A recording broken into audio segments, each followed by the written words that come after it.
Welcome to Wealth Coffee Chats, folks, for your daily live updates. Get the most out of today's episode by participating in the chat. Make sure you ask some questions, be part of the conversation, have a bit of fun, grab a coffee or a tea, take some notes, and get ready to start your day, folks. Quick few housekeeping rules, though. No spamming, no advertising or self-promotion in the chat. That's not on. Be kind and respectful to everyone when participating. And most of all, have a good time. Real estate investing can be your biggest asset. It also can be your most expensive asset when it comes to getting it right or getting it wrong, folks. It can be time-consuming, stressful, and that's why here at Positive, we have what's called a 6-star team, a full-service team that provides integrated wealth and property investing solutions and services simply designed to help you progress towards your goal of passive income through your property portfolio, folks. Make sure you check out our other podcasts on the Positive Mentor Network. Not only is there Wealth Coffee Chats, there's the Urban Property Investor. Drops every Wednesday with straight talking investing strategies and lessons with Sam Saggers. Property Investor Tales. This is where our clients, you guys, share real life stories from property investing, hosted by some of our advisors and strategists.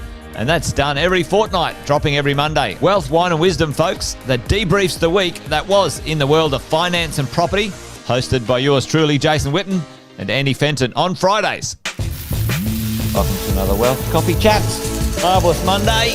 Hope you're well, folks, wherever you are. If you think it's Get Rich Quick, you're in the wrong place. This is the wrong podcast. This is the wrong live for you. Welcome to another Wealth Coffee Chat. Hope you're all awesome and well. Good morning, everybody. Welcome to another Friday edition of Wealth Coffee Chat, our Finance Friday edition. So the other day, I went into the bank and I asked the teller to check my balance, and she pushed me over. Now, I don't know how many people have been to the bank recently and spoken to a teller and asked them to check their balance. I think most people have access to online banking, and I'm sure that there are a lot of people out there who have checked their balances online and probably have fallen over because of it. So today I actually wanted to have a quick chat to give everybody some information in regards to land loans and how land loans actually work.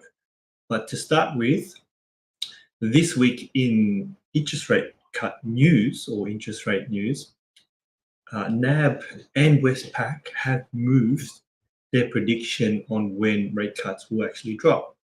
So over the last couple of weeks, they were on the same page with both CBA and ANZ, and they said that rate cuts, all four banks were saying rate cuts were going to be around February next year, 2025. Morning, Jeff. Thanks for joining us.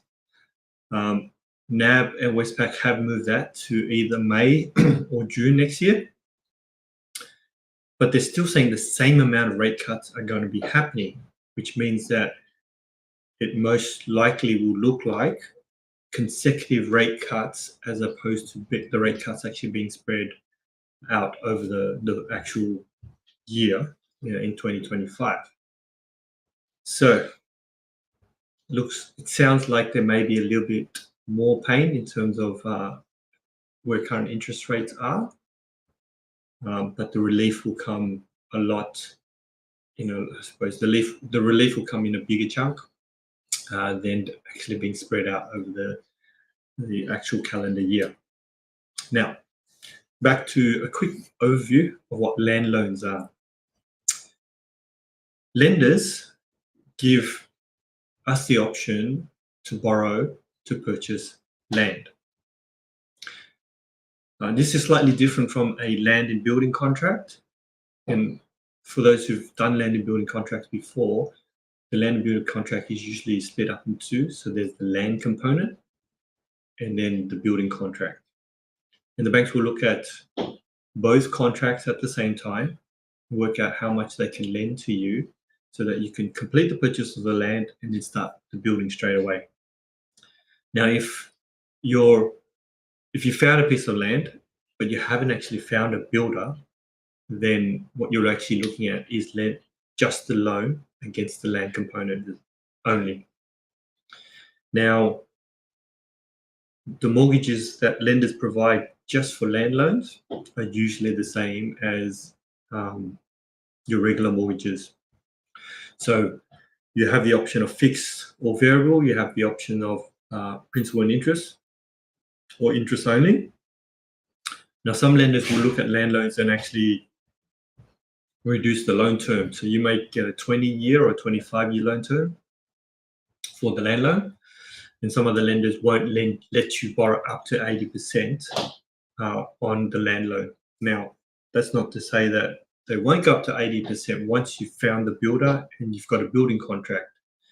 You can go to 80% off the value of both the land and the building.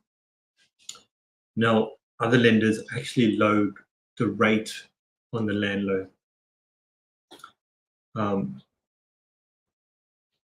What you have to keep in mind is that when you purchase the land,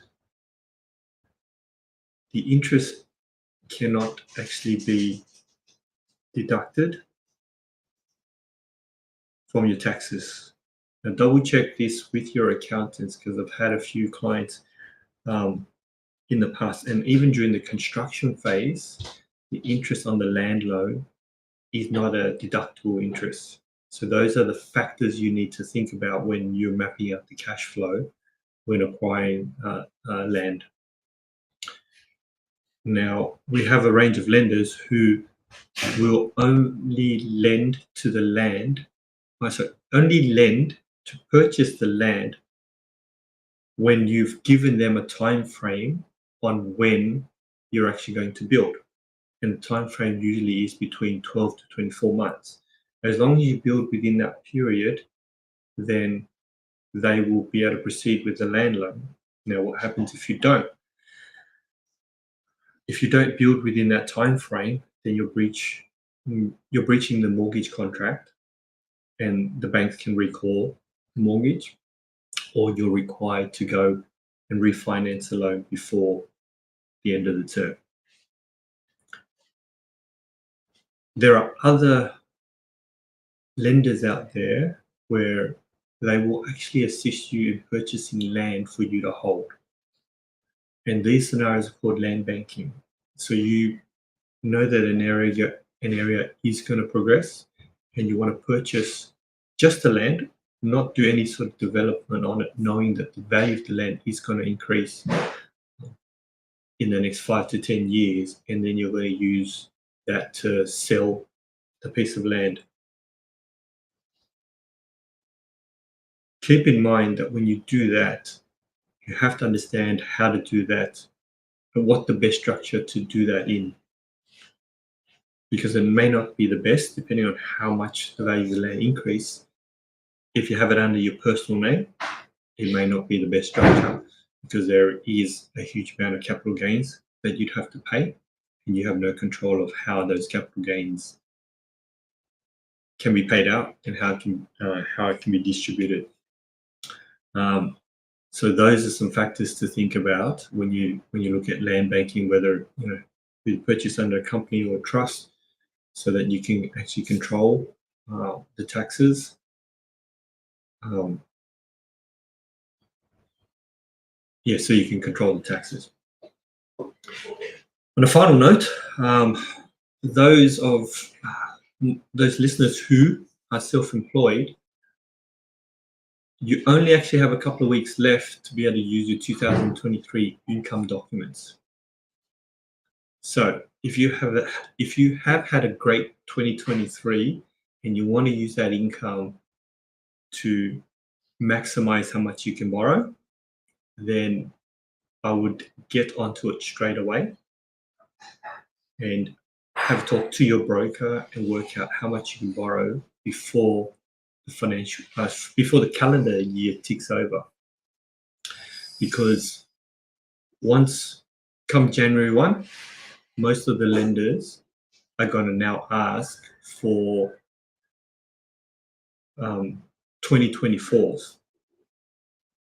there is only going to be 1 or 2 lenders that we're going to be able to look at just 23, which means that the options of lenders that you have to borrow money from is going to greatly reduce as soon as the new year ticks over. Now, what that also means is that if you haven't done your 2024 yet, now is a great time to get them all sorted so that any opportunities in the new year, you will be ready for. Now, again, I've said this before, but with your 2024s, they need to be completed, means they're ready to lodge to the ATO, but your accountants don't have to lodge them. Now, the great thing about that is that obviously it can prepare you for the tax that you would have paid. Now, most of us would have had some sort of structure around having the money to be able to pay the taxes. If not, we can have a conversation in regards to that in the coming weeks. But having your financials and your tax returns completed does not mean it actually has to be lodged with the ATO and getting your notice of assessment. We have lenders who are more than happy just to use a letter from the accountant saying these are finalized, and they will be lodged when they will be lodged. And obviously the last lodgement date is in May 2025. So having them completed means that you are now in a position to be able to make decisions on any opportunities that come up. You're also in a position to be able to look at your equity and see if your 2024 income is strong enough for you to release some equity and then start road mapping out some financial strategies in terms of creating wealth. So that's all I have for today. I wish everybody a wonderful Friday and have an amazing weekend. And I will catch you all next week. Have a wonderful weekend, guys.